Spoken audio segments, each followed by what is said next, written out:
اعوذ باللہ من الشیطان الرجیم بسم اللہ الرحمن الرحیم۔ حضرت ہود علیہ السلام قوم عاد سے تعلق رکھتے تھے۔ آپ علیہ السلام عاد ہی کے شریف اور نیک گھرانے میں پیدا ہوئے۔ حضرت ہود علیہ السلام اللہ کی طرف سے قوم عاد کو سچائی کا راستہ دکھانے کے لیے بھیجے گئے۔ عاد کی قوم گمراہی میں مبتلا تھی۔ طرح طرح کے برے کام کرنا، ظلم و زیادتی اور لوٹ مار کرنا ان کی عادت بن چکی تھی۔ خاص کر کمزور طبقہ ان کے ظلم و زیادتی کا شکار تھا۔ غریب کاشتکاروں کی زمینیں اور ان میں پیدا ہونے والا اناج مار داڑ کر کے چھین لیا کرتے تھے۔ انہیں فصل اگانے کی بھی مہلت نہیں دیتے تھے، اس لیے کمزور طبقہ بھوک اور پیاس میں اپنے دن گزارتا تھا۔ قوم عاد کا پیشہ کاشتکاری تھا۔ اس کے علاوہ پہاڑوں کی چٹانیں کاٹ کر ان پتھروں سے مضبوط عمارتیں بناتے، پہاڑ کے غاروں میں بھی رہتے تھے، پتھروں سے شکار کرتے، جانوروں کو آگ میں بھون کر کھاتے۔ عاد کے لوگ عیش و عشرت کی زندگی بسر کرتے تھے، لیکن غریب اور محتاجوں کا خیال نہیں رکھتے تھے۔ بھوکوں کو کھانا نہیں کھلاتے، بلکہ ان کے پاس جو کچھ بھی کھانے کے لیے ہوتا چھین لیتے۔ جو لوگ اللہ کو بھول کر پتھروں کو پوجتے ہیں، ان کے دل رحم سے خالی ہوتے ہیں۔ عاد کی قوم بھی مورتیوں کو پوجتی تھی۔ عاد کی قوم کے لوگ ان کے آگے سجدہ کرتے، ان سے مرادیں مانگتے۔ حضرت ہود علیہ السلام اللہ کے نبی تھے۔ وہ بت پرستی سے روکتے، ظالموں کو ظلم کرنے سے روکتے، ایک اللہ کی طرف بلاتے۔ آپ علیہ السلام اپنی قوم سے کہتے، اے قوم، اللہ ہی کی عبادت کرو، اس کے سوا کوئی بھی عبادت کے لائق نہیں۔ وہی ایک ذات ہے جس کی عبادت کرنی چاہیے، جس نے زمین و آسمان کو بنایا۔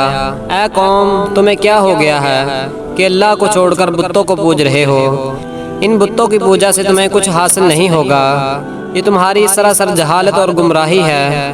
بہتر یہی ہے تم ان بتوں سے منہ موڑ لو جنہیں تم نے اپنے ہاتھوں سے بنایا ہے۔ حضرت ہود علیہ السلام نے اپنی قوم کو نصیحت کرتے ہوئے کہا، اللہ تعالیٰ نے تمہیں اور ساری کائنات کو پیدا کیا، زمین میں رزق کا سامان پیدا کیا۔ تم کھیتی باڑی کرتے ہو تو زمین سے زیادہ اناج حاصل کرتے ہو، اس کے باوجود تم دوسروں کا اناج چھینتے ہو۔ بلکہ تمہیں تو چاہیے تھا کہ اپنے اناج میں سے محتاجوں اور غریبوں کا حصہ نکالتے، بھوکوں کو کھانا کھلاتے تاکہ وہ بھی تمہاری طرح زندہ رہ سکیں، لیکن تم ایسا نہیں کرتے۔ جو کچھ اللہ نے تمہیں دیا ہے اس کا شکر کرو۔ اس کا طریقہ یہ ہے کہ جن کے پاس اناج نہیں ہے تم انہیں کھانے پینے کا سامان دو۔ اگر تم ایسا نہیں کرتے تو یہ تمہاری بدبختی کی علامت ہے۔ حضرت ہود علیہ السلام کی نصیحتیں سن کر لوگ جواب دیتے، ہم سے کیا چاہتے ہو؟ ہم جو کچھ کرتے ہیں ہماری اپنی مرضی ہے۔ ہم اپنی محنت سے اناج پیدا کرتے ہیں، ہم کسی بھوکے کو کیوں کھلائیں؟ ہمارے پاس جتنا اناج ہوگا ہم طاقتور کہلائیں گے۔ ہم وہی کرتے ہیں جو ہمارے باپ دادا کیا کرتے تھے۔ حضرت ہود علیہ السلام کہتے کہ مجھے اللہ نے نبی بنا کر بھیجا ہے تاکہ تم کو اچھی باتیں بتاؤں اور بری باتوں سے آگاہ کروں اور برے کاموں سے روکوں۔ اگر تم صحیح اور سیدھے راستے پر نہیں چلو گے تو اللہ کے عذاب سے نہیں بچ سکتے۔ حضرت ہود علیہ السلام بار بار اپنی قوم کو نصیحت کرتے رہے۔ ایک مرتبہ پھر آپ نے انہی باتوں کو دہرایا، اے قوم، میری بات مان لو، میں تمہارا بھلا چاہتا ہوں۔ جو کچھ میں کہتا ہوں اس میں تمہاری بھلائی ہے۔ حضرت ہود علیہ السلام نرمی سے سمجھاتے کہ کسی کمزور پر ظلم نہ کرو، کسی کا رزق تنگ نہ کرو۔ انہیں پیار سے سمجھاتے کہ اے قوم، میں تمہارا بھائی ہوں اور دوست ہوں، میں تم سے کچھ نہیں مانگتا، جو کچھ کرتا ہوں اس کا صلہ مجھے اللہ دے گا۔ قوم کا شبہ دور کرتے ہوئے کہتے، اے قوم، کیا تم یہ سمجھ رہے ہو کہ مجھ پر ایمان لاؤ گے تو تمہاری کھیتی باڑی برباد ہو جائے گی اور تمہارے عیش و عشرت میں خلل پڑے گا؟ ایسا کبھی نہ سوچو۔ اگر تم بتوں کی پوجا چھوڑ دو اور مجھ پر ایمان لاؤ تو اللہ تعالیٰ تمہارے مال اور اولاد میں برکت دے گا، تمہیں قوت عطا کرے گا۔ آپ علیہ السلام نے اگلے زمانے کی باتیں یاد دلاتے ہوئے کہا، اے قوم، کیا اللہ نے گمراہوں کو ہدایت دینے کے لیے حضرت نوح علیہ السلام کو نبی بنا کر نہیں بھیجا؟ اس قوم نے اللہ کی باتوں کا انکار کیا تو کس طرح اللہ کے عذاب نے انہیں پکڑا۔ پھر تم میرے نبی ہونے کا کیوں انکار کرتے ہو؟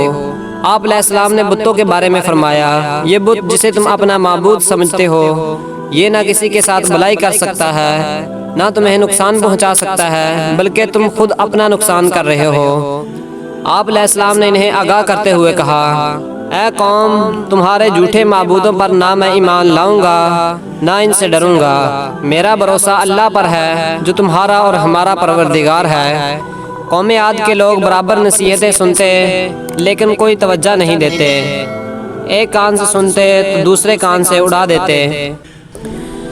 ایک روز قوم عاد کے لوگوں نے حضرت ہود علیہ السلام سے پوچھا کہ تم بار بار نبی ہونے کا دعویٰ کرتے ہو، تو اس کی تمہارے پاس کیا دلیل ہے؟ ہمیں دلیل دکھاؤ، ہم دیکھنا اور سننا چاہتے ہیں۔ بغیر دلیل دیکھے ہم اپنے معبودوں کو نہیں چھوڑیں گے۔ اور یہ بھی بتاؤ کہ جس عذاب کی بات کر کے ہمیں ڈرا رہے ہو وہ عذاب کب آنے والا ہے؟ حضرت ہود علیہ السلام نے جواب دیا کہ تم مجھ سے سوال کرتے ہو کہ عذاب کب آنے والا ہے، یہ تو اللہ ہی بہتر جانتا ہے۔ میں تو صرف اللہ کا پیغام پہنچانے والا ہوں اور آنے والے عذاب سے خبردار کرنے والا ہوں۔ ان تمام کوششوں کے باوجود گمراہ قوم راہ راست پر نہ آئی۔ اللہ کے غضب نے جوش مارا اور عذاب کے آثار پیدا ہونے لگے۔ بارش نہیں ہوئی، پانی کی بے حد قلت پڑ گئی، خشکی سے زمین کے کنویں سوکھنے لگے، کھیتوں میں آب پاشی کے لیے بھی پانی نہیں تھا، پودوں کی ہریالی میں کمی آنے لگی، پھول مرجھانے لگے۔ قوم عاد پانی کے لیے ترس رہی تھی، پانی کا ایک قطرہ بھی میسر نہیں تھا۔ حضرت ہود علیہ السلام نے اپنی قوم سے کہا، اے میری قوم، اپنے رب سے اپنے گناہوں کی بخشش مانگو اور اللہ کی طرف رجوع کرو کہ اللہ بارش برسائے۔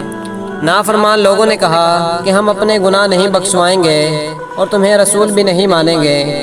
لوگ بارش کے لیے ہر وقت آسمان کی طرف دیکھتے رہے، شاید کہیں سے بادل آ جائیں اور بارش برسائیں۔ ایک روز ایسا ہی ہوا، بادل کا ایک ٹکڑا نظر آ گیا، لوگ دیکھ کر خوش ہونے لگے کہ اب بارش ہوگی۔ حضرت ہود علیہ السلام نے فرمایا، یہ جو تم دیکھ رہے ہو یہ برسنے والا بادل نہیں ہے، یہ بادل نہیں ہے بلکہ عذاب کی علامت ہے۔ جس عذاب کی میں خبر دیتا تھا اس کا وقت آ پہنچا ہے، جو کچھ مجھے کہنا تھا وہ کہہ چکا۔ جو لوگ حضرت ہود علیہ السلام پر ایمان لا چکے تھے ان کے بارے میں حضرت ہود علیہ السلام سے اللہ نے فرمایا کہ جو لوگ ایمان لائے ہیں ان کو اپنے ساتھ لے کر کسی محفوظ مقام کی طرف چلے جاؤ۔ چنانچہ حضرت ہود علیہ السلام ایمان والوں کو ساتھ لے کر نکل گئے۔ شہر میں اب کوئی ایماندار نہیں رہا۔ لوگوں نے دیکھا کہ آسمان پر بادل کے ٹکڑے تیر رہے ہیں، ہوائیں چلنی شروع ہوئیں۔ ہوا میں اتنی تیزی تھی کہ پہلے نہ کسی کان نے سنا نہ کسی نے دیکھا۔ دیکھتے ہی دیکھتے آندھی چلنے لگی، یہاں تک کہ اپنا ہاتھ بھی دکھائی نہیں دیتا تھا۔ ہر طرف مٹی اور دھول اڑ رہی تھی، بڑے بڑے درخت جڑ سے اکھڑنے لگے، ہر طرف اندھیرا چھا گیا، ہر شے ہوا میں اڑنے لگی۔ آدمی بھی نہیں ٹھہر سکتا تھا نہ بیٹھ سکتا تھا۔ ہوا کے زور سے بڑی بڑی مضبوط عمارتیں بھی گر گئیں، ہر طرف چیخو پکار کی آوازیں ہواؤں کے شور میں دب کر رہ گئیں۔ قوم عاد کو اپنے مضبوط مکانوں پر بڑا ناز تھا، یہ تمام مکانات زمین بوس ہو گئے، زمین پر کچھ بھی نہیں بچا۔ یہ آندھی 8 دن اور 7 راتیں چلتی رہی۔ جب آندھی تھمی تو لاشوں کا پتہ بھی نہیں تھا۔ عاد کی قوم نے غرور اور تکبر کیا، ایک اللہ کو چھوڑ کر بتوں کو ماننے لگے، انہی سے مرادیں مانگا کرتے تھے، نبی کی باتوں کا انکار کیا۔